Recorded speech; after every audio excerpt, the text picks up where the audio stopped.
Wow, okay, once again, it's Microsoft coming to the table with a bunch of information around their next-gen system, the Xbox Series X. We're to the point now where we know what the pattern on the ball grid array underneath of the SoC on the Series X looks like, and we still don't know what the PlayStation 5 system itself looks like. Form factor, anything. It's very strange right now with the silence on Sony's part and just how loud Microsoft is being. I think we'll get to the point where the PS5 is shown and everyone will get really excited, but hey, the last few months it's been all Xbox. So today they had a ton of information getting put out there, and they did some really fun stuff with the system. They brought in Digital Foundry and Austin Evans, and they did a very, very good job showcasing this system. I had a lot of fun watching the different videos. I saw Digital Foundry did 2, Austin did 1. I liked Austin's quite a bit. I think he kind of had some fun with it, and they brought in the designers of the Xbox Series X, and they talked a bit about it,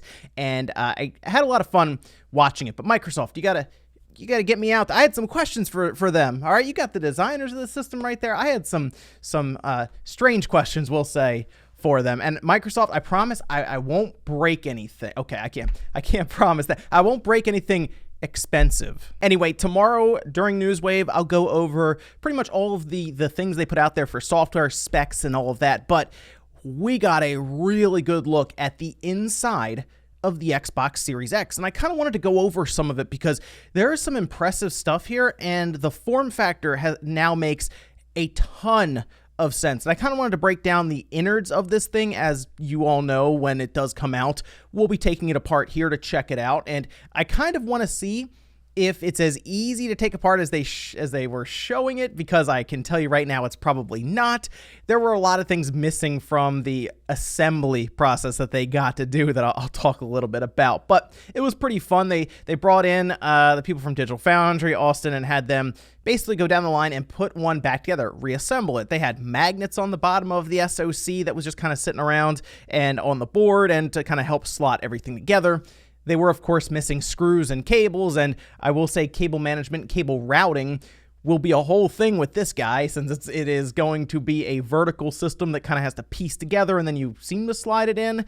But I don't think it's going to be necessarily as easy as it was shown, as people were really excited for. But I do think repairability is going to be quite a bit easier, actually, than what we've seen in the past. And one of that has to do with one of the largest innovations I've seen in a console so far. So Microsoft was kind enough to put out a ton of press documents that really gives us a good look with some super high quality images of the system's internals. So we're going to take a look at some of that here, and I kind of wanted to point out some things too that were pretty interesting to me here. So they did give us kind of a look at the airflow and how that is going to work. Now, the Series X does have one fan at the top. That's how they're going to make this work, and they have kind of a shroud around it to try to pull air in a certain pattern and then push it out without it having to spin up to the point where it's super loud. The idea with the Series X is they want to keep it pretty quiet, and for the most part, the Xbox One X is fairly quiet, I would say. If you have one, you know what I'm talking about, whereas the Xbox One was pretty quiet as well as the S. The Xbox 360 was pretty loud, so I like the direction that Microsoft is going, where they have the audible fan kind of in mind, right? Like, you have a PS4 Pro, there are times that thing wants to like go into orbit, it wants to like take off, right? So yeah, the Xbox Series X being that powerful but also pretty quiet that's good. I think it makes sense to be under an entertainment center and not be able to hear it necessarily. Now, you can see kind of the pattern where they're pulling air in through the bottom, pushing it out through the top, and of course they have like a little cyclone figure at the top. It's just kind of going along with where the fins are going to be spinning on that fan. But you can see the idea here is they are pulling air through the entirety of the system and out of the top, and that is essentially to be able to cool the entire thing with one large fan. And it's going to be really interesting to see temperatures on this guy if somebody decides to open it and measure temperatures. Maybe we'll do that here with a thermal probe up against the chip itself, because you can see they have a good idea, but this thing is over 12 teraflops. I believe it came out to like 12.1 teraflops with what Digital Foundry is saying, and the clock speeds are very high for a console. They're saying 3.8 gigahertz sustained, not boosted.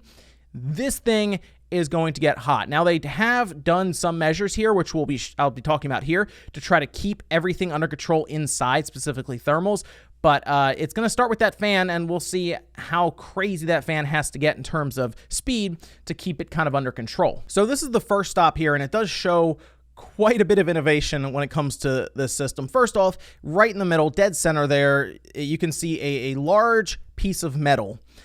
That metal is pretty thick. It seems to be kind of heavy, and I noticed this when Austin Evans had picked up this piece of metal. It was pretty, he dropped a little bit kind of, it was loud. Like, it was a solid piece of, I'm going to say, aluminum that the two boards, that's right, two boards, which we'll get into a little further here, will attach to on either side. And this is a very good idea from Microsoft to do it this way, where they will have a spot that can also pull heat away from these boards, both of them, as one will have the SoC. The other one will also have another chip, as well as the different ports on the back, like HDMI, USB, Ethernet, but they will both be holding one chip that are both pretty important, and we'll get to that in a second here. But the other idea of this large piece of aluminum is to keep these two boards from bending and flexing, because that is the greatest enemy outside of heat when it comes to boards inside of these small systems, is the ability for these boards to flex, because that can do that can cause a ton of problems and issues with the chips located on those boards. Heat will, of course, cause solder to contract and expand and all this stuff, but then you add in the board flexing from that same thing, and you'll get cracks with that solder, and then we had things like yellow lights, red rings, and the list goes on. It's just not great. So the idea of them taking this and just basically smashing it up against a piece of aluminum to keep it from flexing is a great idea, and it'll also, I think, add a bit of quality, I would say, to this. The system's gonna be heavy, I think, when it comes out, so it might surprise you. Like, the Xbox One X is much heavier than you would think when you look at it. It's small, but you pick it up and it is a solid console. Now, I do like this image quite a bit, mostly because it shows everything kind of outlined, and they even had like a little video that showed it kind of come apart and then go back together. This is a good image to kind of go over everything that we're seeing here. The fan, of course, at the top, the fan's pretty large. Like, they were showing that in the video, and I looked at it and I said, okay, that's a fan that probably can keep temperatures under control, but there's so much more outside of that fan that's going to allow it to kind of work, I guess, smarter rather than harder would be the idea. But if we kind of zoom in here from right to left, we have our very, very large, they say vapor chamber heatsink. It's a serious heatsink. We saw something similar in the Xbox One X, and that worked really, really well. I expect the PlayStation 5 to adopt something similar as well, just because it worked so well in the Xbox One X when it came to keeping temperatures under control, and of course the fan noise kind of under control. But then we have two different boards here. We have our main SoC board right there, and then we have our, I guess we'll just call this our IO or our Southbridge board there.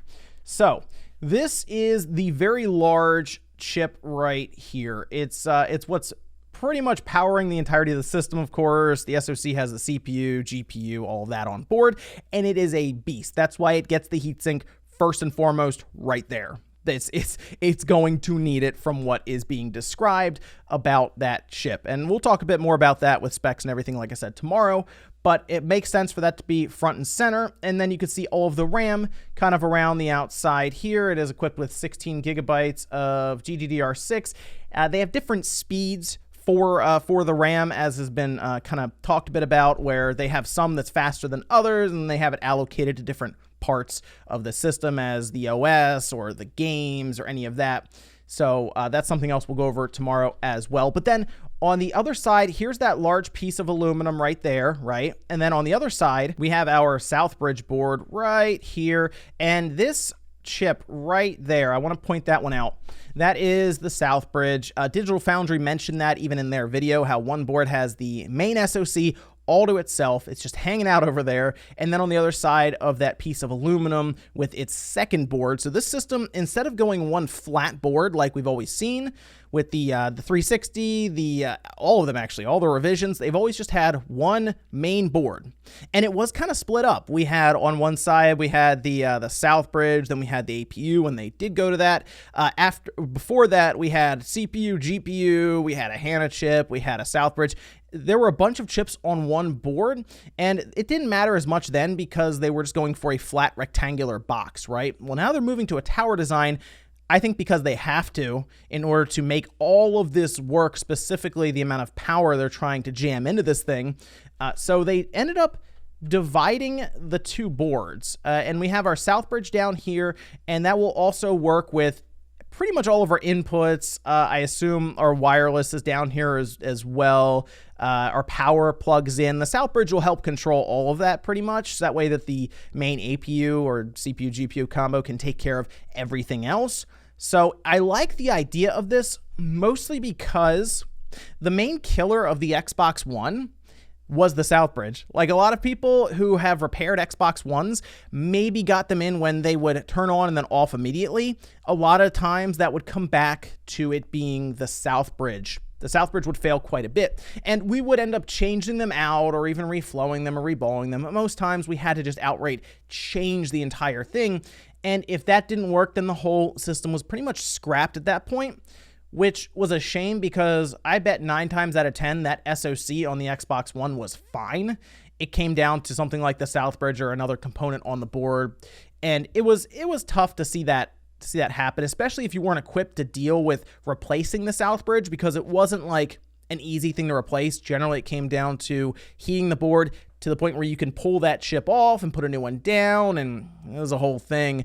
The idea of there being 2 separate boards and possibly be able to just change that entire board out that is housing the Southbridge could make repairing this thing a lot easier. Now, you would still have to buy a whole nother board, right? But looking at what's on each board, obviously the one with the SoC is going to be the most expensive part. So the fact that maybe the Southbridge board could continue to come down in price as we go along with the life of this system, I think that's great. And that's a question I would have for them is because people still sent Xbox Ones away, obviously, to Microsoft to fix. I'm sure they had this idea in mind to fit inside a tower, but I would be curious if that was something they were mindful of when they were dividing up parts, if the Southbridge got allocated to its own board because it was known to fail on the Xbox One. It's just something I would be curious to ask them about when we were doing the reassembly. Oh, was this board here because the Southbridge failed a lot? Is that why? Or were you guys just thinking, oh, we'll just divide these in half, and oh, the Southbridge just happened to be on its own board? Because if that is the case, hey, they were paying attention. So that's good to see. Power supply down here, 300 watt. That's pretty impressive. It's fairly small, which is good. And it's all vented. Basically, everything in here is designed to accept air through it. So everything should be cooled pretty much the same way. Now, that does bring in the idea of, I assume the CPU GPU is going to control the majority of the airflow, as in if this gets hot and the power supply or something else is not that hot, well, guess what? It's getting extra air because it needs it. I assume that's what most of it's going to center around, and that makes sense. So here's a good close-up of both boards. They're going to sit, like I said, back to back kind of. And one thing I noticed is if we looked at the other graphic, where there were a lot of things missing from their reassembly, specifically screws, of course, but also cables. And I looked at the two boards and I said, well, they're going to connect them somehow. I think this graphic is mostly showing us how they're going to connect them. There should be a cable. You can kind of see them sort of outline it here. And it makes sense because there are a lot of traces right on this side right here. And I think those traces are there. So right there, because on the other side, there's just a connector for a large cable. I'm thinking think of like a PCIe type extender. It's kind of what I'm thinking here, maybe their own like version of it. And it's pretty much going to plug in on this side. I'm curious if it's just soldered to this side here, because I don't really see a lot on here where they would have a slot. So most likely the cable is just going to be permanently attached to this board, and then it probably just runs around and plugs in here. Then finally, here's the look at the vapor chamber that they're pushing. Looks much larger than the Xbox One X heatsink. Makes a lot of sense. We need that kind of a heatsink for a chip that's going to be pushing heavy amounts of power. Over 12 teraflops, yeah, it's going to need something pretty monstrous inside of this system. Again, we're going to have GPU clocks, I believe, over 1800 megahertz, and we will have a sustained frequency of 3.8 gigahertz on the GPU side. This is, or the CPU side. This is going to be something else when it does eventually hit retail stores. And I got to see a game on it, like other than the Xbox One, because we saw Xbox One and Xbox 360 games mostly. I'm ready to see a Series X game like full on. It's going to be very interesting to see. But about what I figured, they would just carry over the vapor chamber for it to work. Something I noticed though, I think this is it for the X-clamp. I do. The X-clamp was still used in the Xbox One X. It's something we've talked about since the beginning of the 360, and it doesn't look like it's here. It looks like they have dumped it for just screws, I guess.